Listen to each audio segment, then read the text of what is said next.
por que exatamente esta frase é a primeira de Jesus? Não creio que seja por acaso, mas porque Jesus sabia que essa é a necessidade de todos nós. Assim, a oração pelo perdão é a primeira disposição, é o primeiro sentimento de Jesus na cruz. Esta é a primeira frase dele. E estou convencido que todas as outras frases, as demais 6 frases, se articulam com esta, estão ligadas, vinculadas a esta. Sendo crucificado, Jesus perdoou. Jesus, que não tinha erro, perdoou. Estava magoado, mas não quis morrer magoado, perdoou. Vítima de uma crueldade, perdoou. Não odiou, perdoou. Foi unilateral, perdoou. Linchado, perdoou. Escarnecido, perdoou. Crucificado, perdoou. Aprendemos com essa disposição de Jesus que a nossa felicidade depende da nossa disposição em perdoar. Vou ser bem direto: quem não perdoa não é feliz. Não é possível. É por isso que a Bíblia está cheia de perdoe. Mateus 18, 21 a 22, então Pedro, aproximando-se, perguntou a Jesus: Senhor, até quantas vezes meu irmão pecará contra mim que eu lhe perdoe? Aí naquele gesto, eu, Pedro, crentão, santão, vou mostrar a Jesus que pode contar comigo, até 7. Crente que ia receber: Pedro, você realmente é um discípulo maravilhoso. Você está com esse coração, essa disposição de perdoar até 7. Mas não foi isso que ele disse. 7 não, Pedro, 70 vezes 7. Marcos 11, 25 a 26, e quando estiverem orando, texto dificílimo de a gente compreender e mais difícil ainda de praticar. Se tiver alguma coisa contra alguém, perdoem. Perdoem para que o Pai de vocês que está nos céus perdoe as ofensas de vocês.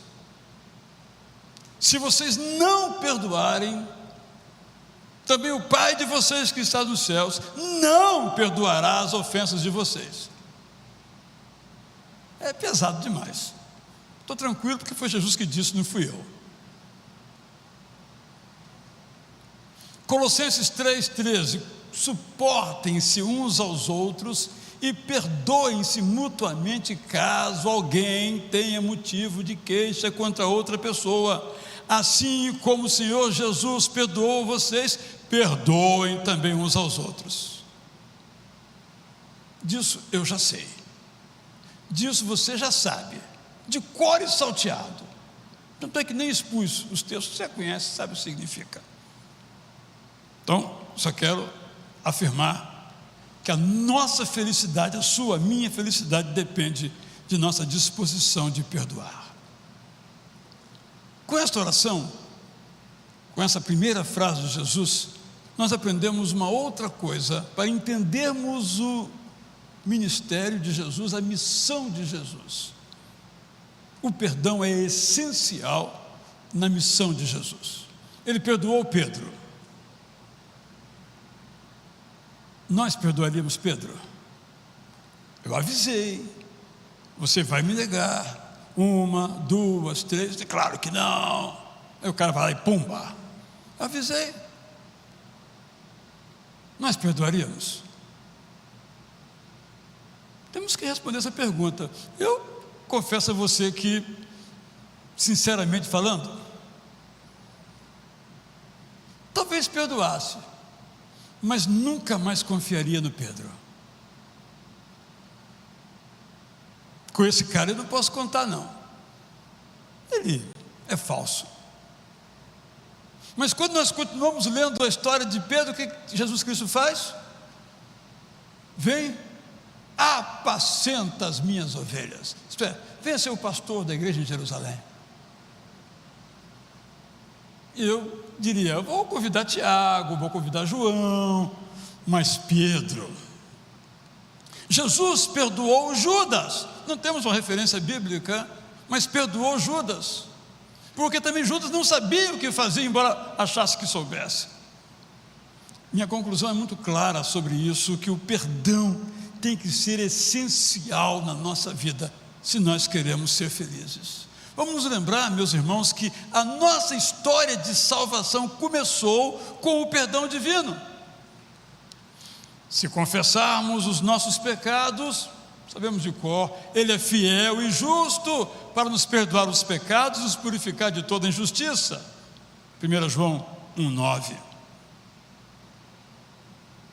Jesus nos libertou do poder das trevas e nos transportou para o reino do seu Filho amado, em quem temos a redenção, a saber, a remissão, isto é, o perdão dos nossos pecados. Terceiro lugar, o perdão nos torna semelhantes ao Deus eterno. Você vai dizer, mas isso aí está forte. Bem, nós fomos criados à imagem e semelhança de Deus. Depois o pecado nos tirou essa imagem e semelhança. Mas quando nós perdoamos, nós temos de novo retornada em nossa vida essa imagem e semelhança. Por quê? Sobre Deus a Bíblia diz que Ele é bom e perdoador, rico em misericórdia para todos que invocam o nome dEle. Se eu sou perdoador, se você é perdoador, se você é rico em misericórdia, você se parece com o Deus eterno. Isaías diz sobre Deus que Ele apaga as nossas transgressões, Isaías 43, 25, por amor. E diz que dos pecados que nós cometemos, Ele não se lembra, isto é, Ele não leva em conta, Ele não considera. Quando nós agimos assim, nós nos tornamos semelhantes ao Deus eterno. O perdão permite a reconciliação. Leio primeiramente 2 Coríntios 5, 18 a 20. Tudo isso provém de Deus, que nos reconciliou consigo mesmo por meio de Cristo e nos deu o ministério da reconciliação.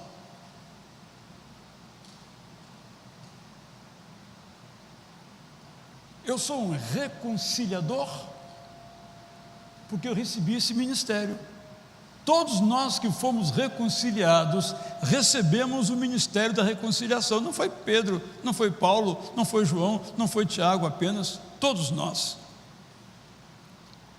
Dizendo, Deus estava em Cristo reconciliando consigo o mundo, não levando em conta os pecados dos seres humanos, os nossos, e nos confiando a palavra da reconciliação.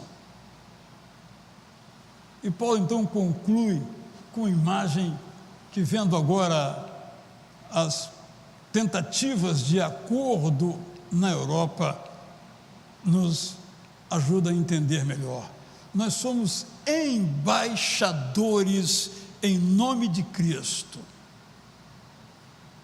Como se Deus exortasse, falasse através, por meio de nós. Eu sou um embaixador da paz?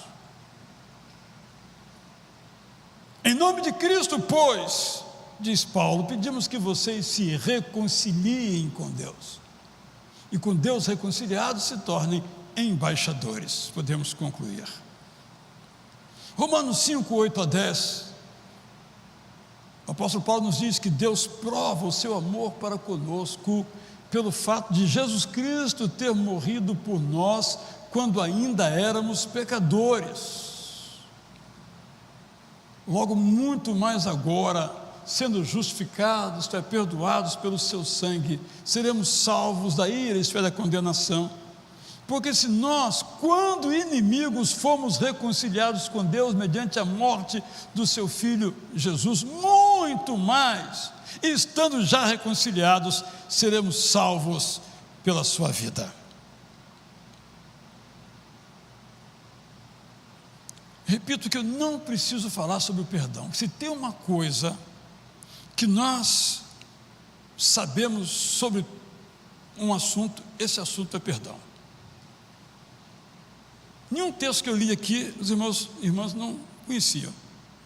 Nenhum conceito que eu exarei aqui, que eu trouxe aqui, o irmão, a irmã não conhecia.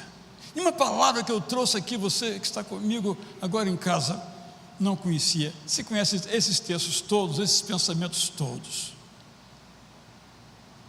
Talvez a única novidade que você ouviu aqui hoje é que este primeiro pensamento de Jesus, que essa oração, Pai, perdoa-lhes, é a base das frases que vêm depois. Fora disso, você sabia de tudo, talvez inclusive isto. Qual é o meu problema? Qual é o seu problema? Não é saber, não é entender. O meu problema é viver, aplicar, praticar.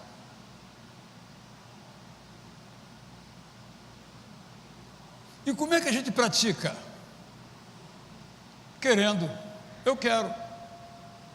Mas talvez a maioria de nós, tão ferida, tão magoada, esteja, que não queira. Não quero, desisti, comigo não, foi forte demais, machucou muito, não quero perdoar. É uma escolha. Mas seja honesto, eu não quero perdoar. Peque, mas peque sem subterfúgio, sem desculpa. Não quero, eu quero continuar no pecado. Então continue, mas não fique inventando coisa para dar um disfarce. Ah, eu não sou Jesus. É verdade, ainda bem, né, que não somos Jesus, mas é o nosso padrão, nós temos que imitá-lo. Então eu não tenho escolha. Ah, não quero, não tem como não quero, eu quero, eu tenho que querer. Se Jesus na agonia, sangue esvaindo do seu corpo e para dentro do seu corpo, disse, Pai, perdoa-lhes, aquilo que você passou nem tem comparação ao que Jesus sofreu, e ele perdoou. Ah, mas ele é Jesus, é verdade, mas eu posso olhar para ele e dizer, Senhor, me ajuda, porque eu quero fazer como o Senhor faz. Quem sabe na sua casa, sendo bem direto, há um familiar com quem você não fala, ou que não fala com você, aí fica, não, foi ele, fui eu, e a vida passa, as pessoas ficam na mágoa. Alguém pediu perdão para Jesus quando ele fala, Pai, perdoa-lhes? O texto bíblico não revela. Ninguém chegou, ó, Jesus, perdoa a gente, que maldade estamos fazendo com o Senhor. Não, eles crucificaram e debocharam o tempo todo de Jesus. Mas ele disse, perdoa-lhes, Senhor, não sabe o que fazem.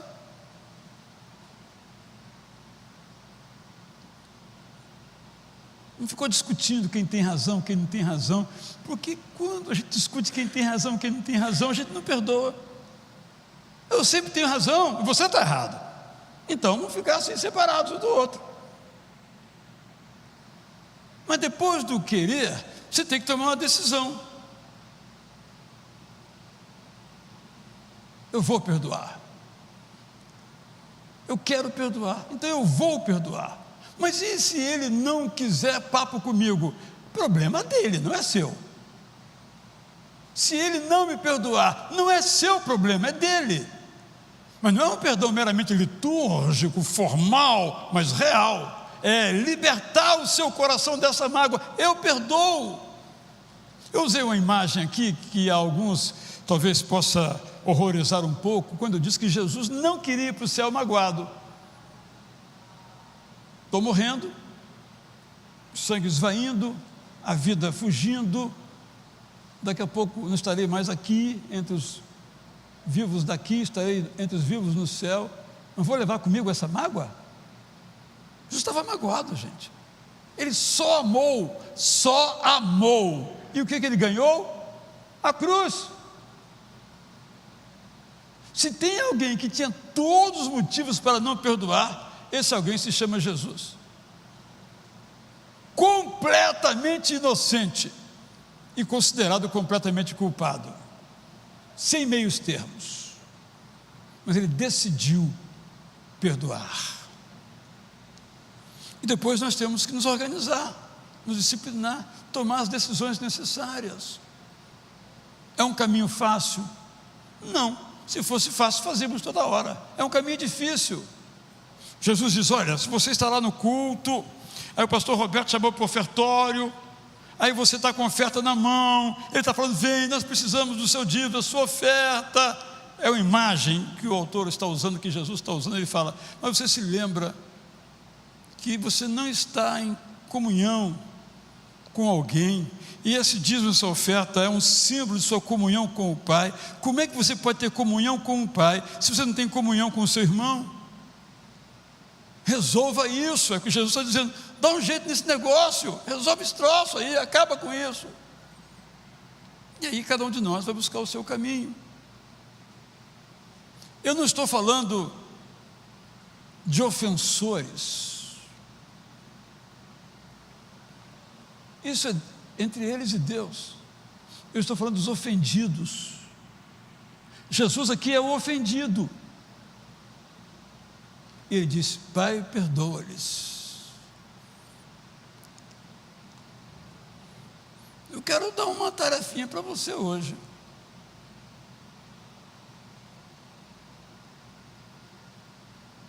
Você foi ofendido, está muito aborrecido da vida, infeliz, porque cometeram contra você uma injustiça, uma maldade, um linchamento, uma crueldade, um cancelamento, para usar a linguagem desses dias, que logo vai passar, ninguém vai lembrar mais dessa palavra, mas as modas são assim. Perdoe. Como? Bom, aí cada história é uma história, cada pessoa é uma pessoa, cada jeito é um jeito, mas você sabe fazer. Você não sabe ficar com raiva? Também sabe não ficar com raiva. Você é inteligente, mas além de inteligente tem que ser santo, como Jesus. Então quem sabe hoje você pode tomar uma iniciativa unilateral. Por quê? Eu sou assim, né? Digamos aqui que a Tita me ofendeu. Você me ofendeu, mas se você vier aqui rastejando, pedir perdão, como eu sou um cara bacana, eu perdoo você. Isso qualquer um faz, gente. Aquele famoso: se não pisar no meu calo, isso aí, para usar a expressão de Jesus, qualquer gentio faz. Agora a questão é, a Tita nem pede perdão, mas com jeito, sem ofendê-la: Tita, eu não guardo mais rancor de você, o coração está limpo, eu perdoei você. Se ela não me perdoar, gente, é problema dela. Eu não posso me responsabilizar pelo que vai no coração dela, mas eu preciso me responsabilizar pelo que vai no meu coração. Eu citei a Tita, podia ser qualquer uma de vocês, qualquer um de vocês aqui, qualquer um de vocês aqui. Aí foi só um exemplo que eu mencionei nesse instante. A tarefa é essa: vamos resolver essa parada. Desculpe o que eu vou lhe dizer. Pode ser que você morra e não resolveu esse assunto. O que Deus vai fazer eu não sei.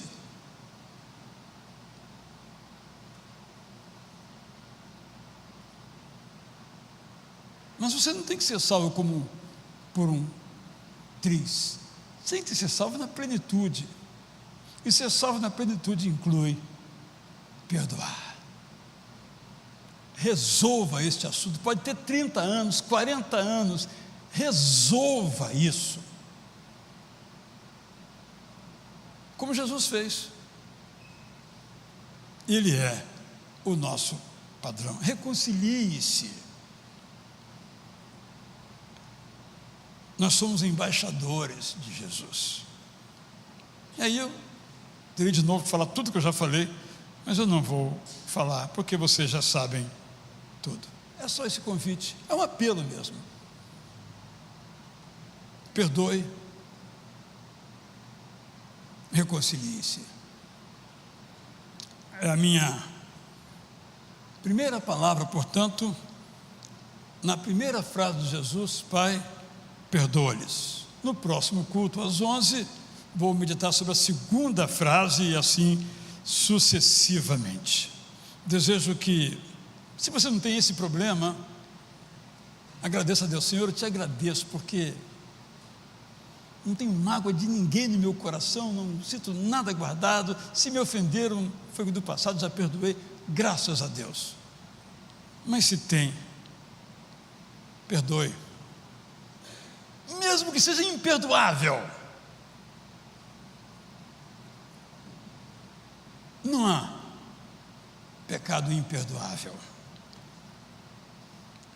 Tem um faroeste, Bang Bang, meu gênero predileto, e quando não tem índio, aí eu não vejo, aí é maldade, mas no geral eu gosto. E tem um cujo título em português ficou muito interessante, em inglês é um outro título, é Os Imperdoáveis, é o título, porque fizeram coisas que tinham que morrer por aquilo que fizeram. Mas isso é faroeste, gente.